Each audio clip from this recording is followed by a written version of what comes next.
Hi Avalon, hi everyone else watching this. Today I am going to be doing Avalon's tarot tag finally. I've had some technological issues, my laptop died, so I've got it up and running again now and I'm really excited to be doing this video. I've watched a lot of other people's responses and I've really enjoyed this tag. The questions are fantastic. A lot of them would make really good video topics in and of themselves, but anyway, here we go. So question number 1 is, what initially drew you to tarot and how old were you? I was in year 8 at school, so about 12 or 13, and I saw a coffee table book on the occult in the school library, and it had all the images of the major arcana, and I just fell in love with those images. I think they were just your old school kind of medieval deck images, and they really drew me in.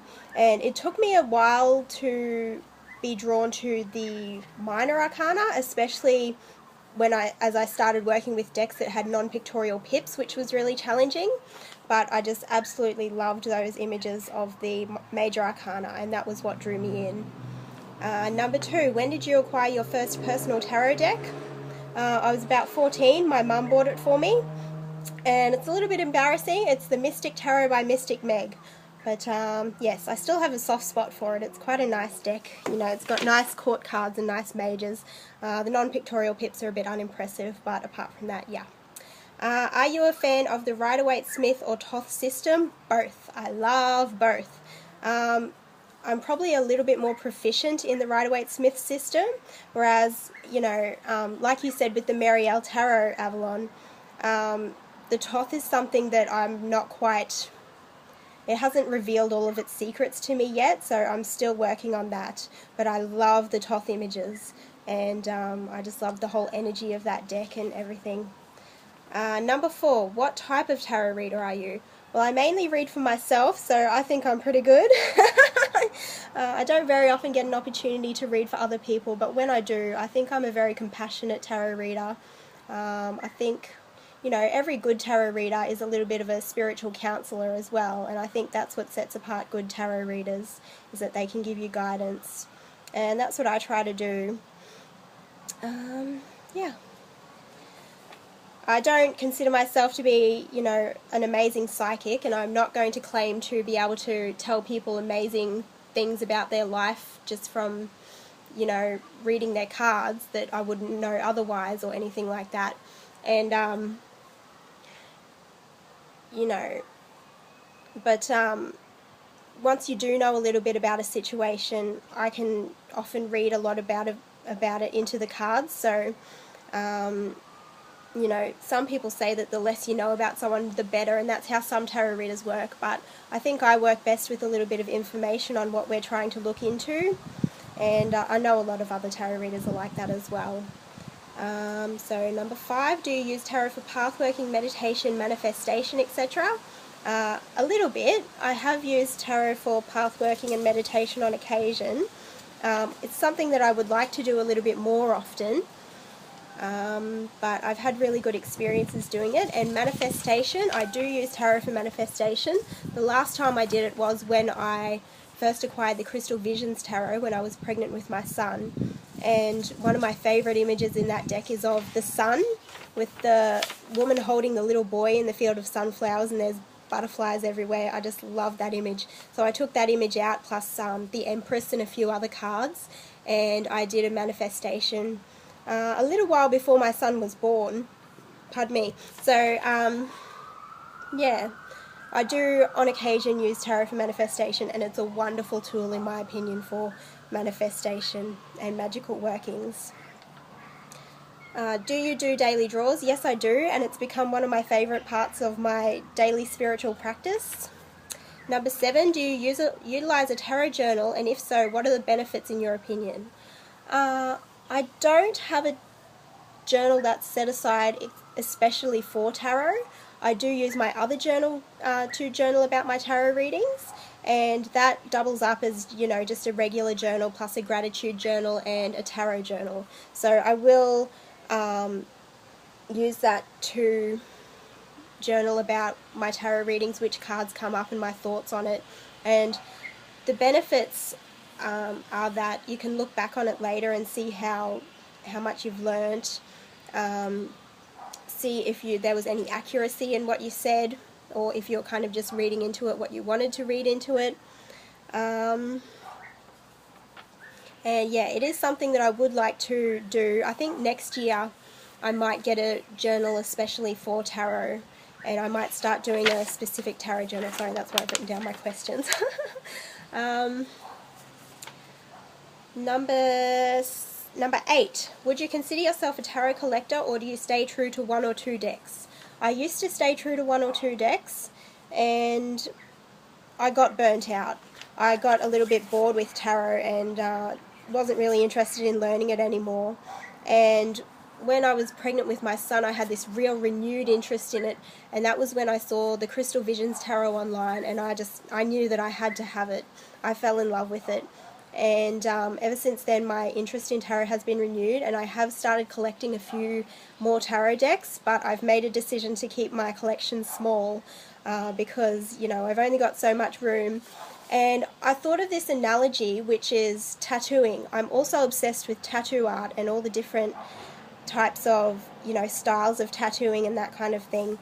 And it's really, really tempting for me to go out and get covered in tattoos, because I love tattoos, I love tattoo art, I love all the different kinds of styles that there are, but I've only got one body and I've only got so much skin, so I don't want to go out and get covered in tattoos straight away, because, you know, later on down the track there might be something that I really want to get tattooed, or you know, an event might happen in my life that I want to get a tattoo of to commemorate, or that kind of thing. So for that reason, I don't go straight out and get tattooed all over my body. And you know, it's tempting for me as well in the same way to just go out and collect all of the tarot decks, because I'm absolutely fascinated with every artist's interpretation of the different tarot symbolism and the interpretation of those 78 cards of the tarot. So, you know, I could just go on forever collecting and collecting, and, you know, I only live in a small house. I've only got a certain amount of space, like the chest that I showed you in the tour video of my supplies. You know, that's about as much room as I've got for collecting tarot decks, and once that's full, that's it. And, you know, there's thousands of tarot decks already in existence, and there's going to be even more, so the perfect tarot deck for me may not have even been created yet, so I really want to wait and see what else gets published, and see if there's anything else that I really want to add to my collection over the years. And I read on the Four Queens blog that the average tarot collector has more than 40 tarot decks, and I think I want to keep it a little bit under that at least. So yes, that's where I'm at with tarot collecting.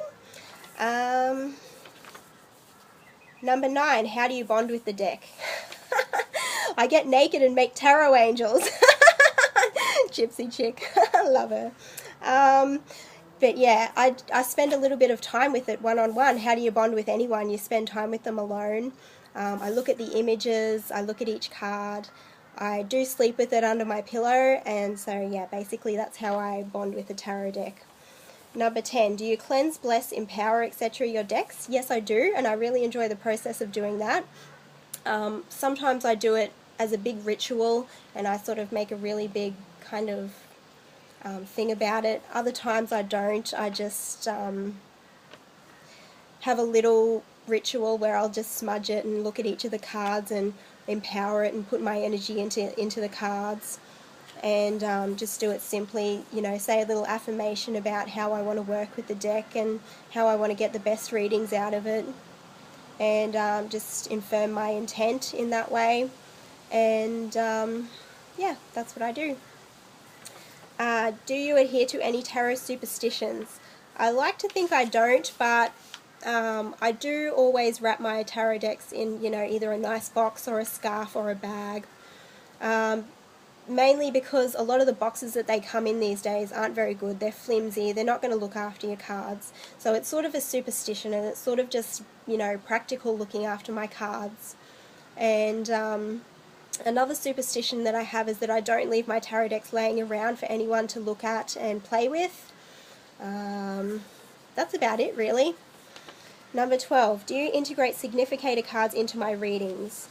I don't set aside a significator card because, as a lot of people have pointed out, that would just kind of stuff up the reading if you're not using all of the cards in the reading. But what I do is I'll ask the person their star sign and a few other details, and look at what their birth card is and the cards in the suit. So for example, if somebody is an Aquarius, I'll pay attention to the fact that the star is their birth card, and I'll pay attention to the appearance of any swords court cards in the reading, because the swords are associated with the element of air, and Aquarius is an air sign.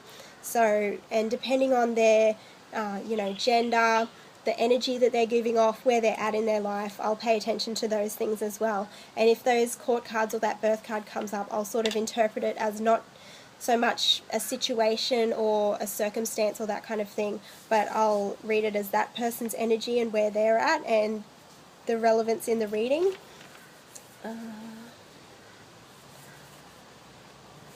Yeah. Number 13, do you use spreads or do you read freeform? I love spreads. I love getting creative with spreads. I've got the Barbara Moore Spreads book, which I love, Tarot Spreads. It's a fantastic book. And yeah, I've been learning and getting to know spreads. I do sometimes read freeform, like I like to just get out 3 cards and I'll sort of read that as a sentence, so to speak, because, you know, each card is like a word. So, you know, together they'll form a sentence, and I do like reading that way. Number 14, what is your birth card? I'm a Sagittarius. My birth card is Temperance. Number 15, what is your favourite tarot card? I do have a soft spot for Temperance because it's my birth card, and there aren't many depictions of Temperance that I've seen that I don't like. I like a lot of the depictions of Temperance. They're really beautiful. So, yeah, that's one of my favourite cards. I also like pretty much all of the major arcana. You know, I just love the whole major arcana. It always makes me happy when I see the 2 of Cups, or the 4 of Wands, or the 6 of Wands, or the 10 of Cups, or 3 of Pentacles, 9 of Pentacles. I love that card ever since I read a blog post on Daily Tarot Girl's blog. Maybe I'll link that below if I can find it. It's really funny. But yeah, that always makes me smile when I see it come up in a reading. And 4 of Swords. I love 4 of Swords because I'm quite lazy and it's all about resting and, you know, just taking it easy, and that's what I'm all about. What else have we got? Number 19. What is your cheekiest deck? All of my decks are cheeky. Tarot is cheeky in and of itself. It's a very cheeky thing. If you go into it, you know, kind of half-assed, or just, you know, with the wrong attitude, or asking it a stupid question, it'll just go it's really cheeky, and sometimes if you go into it with the wrong attitude, it's just rude. So it's not something you want to mess with. It's very cheeky. Tarot is cheeky. Number 20, do you own any self-published decks? I own some self-published oracle decks. I don't own any self-published tarot decks at this stage, but I wouldn't rule it out in future. Number 21, what is your tarot pet peeve? Non-pictorial pips. And I don't just mean something like the Thoth deck where you've got, you know, 6 swords and then you've got the different colours and there's different, you know, there's sacred geometry going on and symbolism, and you know, there's an energy to that card. That's fine, that's totally cool with me. But when there's nothing like that going on and there's just a picture of, for example, the 2 of Swords, and you've got 2 swords, there's nothing else going on, nah, I'm not impressed. Don't like non-pictorial pips. My other tarot pet peeve is people saying that you can't read for yourself under any circumstances at all. You can't have any objectivity. There's nothing, you'll get nothing out of it. Obviously those people haven't had the kinds of experiences that I've had reading tarot for myself, because I've had some really good experiences and I've definitely got a lot out of reading for myself. So that's my other pet peeve. 22, do you believe you can give yourself an accurate reading on a matter you are heavily invested in? Again, considering the fact that some people say that you can't give yourself a tarot reading at all on any situation, I would say it depends. Sometimes, sometimes not. There have been situations when I've given myself a tarot reading on a matter that I'm heavily invested in, and it's actually helped me detach and you know, look at it from a different perspective, and I have gotten something out of it. But when you're really kind of messed up and you're in the wrong space, you can't. And sometimes even going to another reader, you won't always get the answers that you need when you're really heavily invested in a situation. So it's a complicated matter, but yeah, that's basically my answer. Sometimes, sometimes not. 23. Have you studied numerology, Kabbalah, astrology as part of your tarot studies? Only superficially, unfortunately. It's something that I would like to get more into. I've got the Tarot of Vampires book, Phantasmagoria, which is a little bit of an introduction onto all of those topics, and it's really good. I read another book called Kabbalah Made Simple, which is the only book that I've ever really understood on Kabbalah that's made it click for me. I've tried to read The Mystic Kabbalah by Dion Fortune, and it's really dry and really kind of hard to read, and it didn't click when I read that book. So Kabbalah Made Simple was a better book to start with for me, and I will go back to the mystical Kabbalah, and I do want to learn more about those things. But like you, Avalon, I'm kind of only interested in them insofar as they relate to tarot, because tarot is my real passion. 24. What are your opinions on tarot and divination? So first I'll talk a little bit about what my definition of divination is. So divination, to me, as I understand it, is communicating with the divine, basically. So you talk to the divine and you use these methods of either tarot or, you know, other divination methods to receive answers from the divine.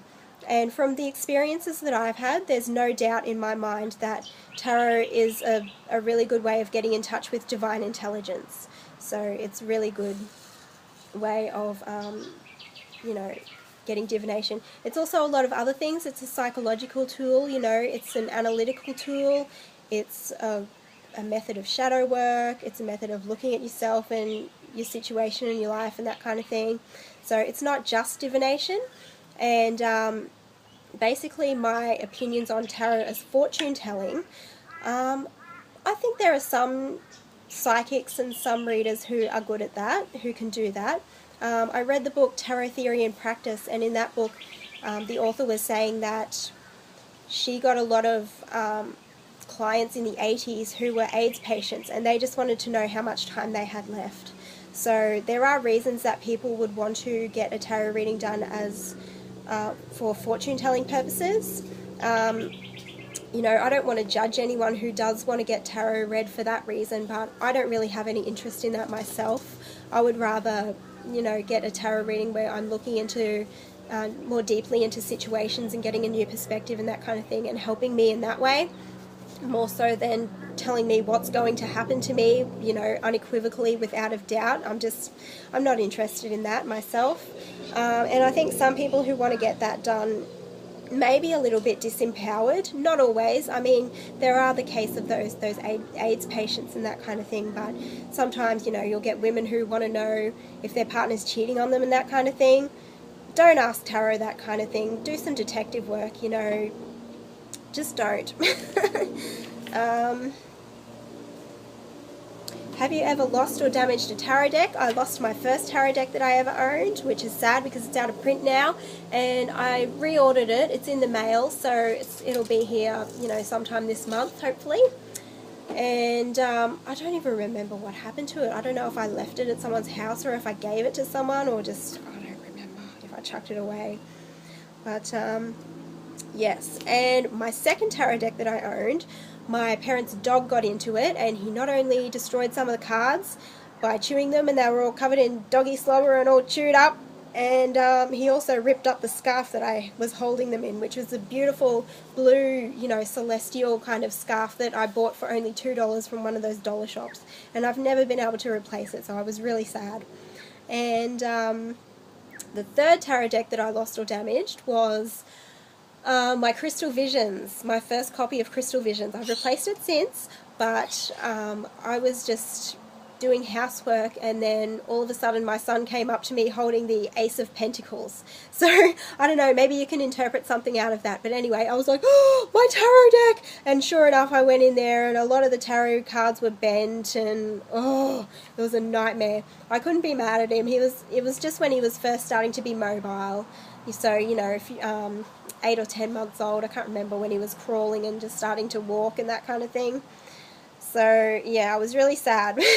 But I did replace that tarot deck, so it's all good.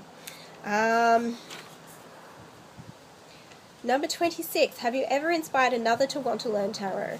I'm not sure. My cousin is now into learning tarot. She's about 7 years younger than me, and I certainly would have been one of her first exposures to tarot reading, because I used to take my tarot deck over to her mum's place and read tarot for her mum, and we had a lot of fun doing that. So I'm not sure if that's due to my influence or just, you know, she is related to me, so maybe she's just interested in the same things anyway. I am hoping to influence more people to be interested in tarot, because, you know, we're getting our local spiritual community going here in Gladstone, and I want to meet more people, and hopefully I will get to influence some people. Number 27, do you use tarot in conjunction with other esoteric or divinatory tools? Yes, I do. As we all know, tarot isn't always good for yes or no questions. If you do have any yes or no questions, pendulums are fantastic, and I used to use pendulums quite naturally as a child, and then I sort of stopped doing it for a few years because somebody told me that it was stupid, and, you know, I was just getting the answers that I wanted out of it. And I couldn't use them for years and years, but I'm just starting to get back into it now. And I also use oracle decks, I use runes, and some of you may laugh, but tea leaf reading. I can read tea leaves. If you just brew up a pot of tea with leaves, you know, loose leaf tea in a teapot, and pour it into the cup and leave a little bit at the bottom, I can read symbols out of the tea leaves. And I do have that, I think of it as a gift. It's called pareidolia, and it's just basically seeing patterns in things that aren't there. Like, I'll look into a cup and I'll say, oh yeah, there's a dragon, and someone else will go, where? Like, where can you see that? So other people can't see it, and then you read the symbols and you just interpret them. And everybody knows that tea and tarot go together like peanut butter and jelly, as Joe DeVoe would say. I love that chick. So yes, tea leaf reading is what I do. 28. What is a personal tarot no-no? Something that crosses the boundary of your personal code of ethics. The number one ethical issue that comes to mind for me is reading for a third-party person who's not present and trying to snoop and be sneaky and meddle in their affairs. That's a no-no. Just don't. Okay? You know, I'm happy to look into, you know, my own issues in relation to, you know, in regards to a relationship or that kind of thing, but I won't try to use tarot to be sneaky. That's just not on. Don't do it. 29. If you could give one piece of advice, one piece of tarot advice to another, perhaps a beginner, what would it be? Have fun with it. Just enjoy it. Never stop learning. Never lose your passion. Keep the passion alive. Do what feels right for you. Don't necessarily go with what someone else says is right, but yeah, have fun and do what feels right for you. Okay? Thank you very much for these questions, Avalon. This was a lot of fun. I've loved watching everybody else's responses, and just wanted to say thank you and thanks for watching. Blessed be. Mwah.